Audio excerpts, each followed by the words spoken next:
পরও নিজে ডাক্তার দেখায় না। অসুখ বিসুখ একটা দুইটা নয়, কত অসুখ। কিন্তু তুমি অসুস্থ হয়েছো, রাত তখন একটা না দুইটা, সেই দিকে বাবা তাকায় না।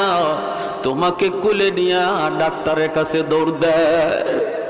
বাজারে গেছে, বাবার পকেটে টাকা নাই রে যুবক, বাবার পকেটে টাকা নাই। কিন্তু বাড়িতে আসার আগেই মাথার ভিতরে চিন্তা, আমি ঘরে ঢুকলে পরে আমার সন্তান বলবে আব্বু কে আনছো, আমি তখন কি দিব কি দিব। এই চিন্তা করে কত বাবা মানুষের কাছ থেকে ধার করে ঋণ করে করে তোমার আমার জন্য কিছু নিয়ে আসছি। আল্লাহ পাক রব্বুল আলামিন বলেন, তুমি যখন আমি আল্লাহর কাছে বাপ মার জন্য দোয়া চাইবা, তখন আমাকে ইয়াদ করায় দিও।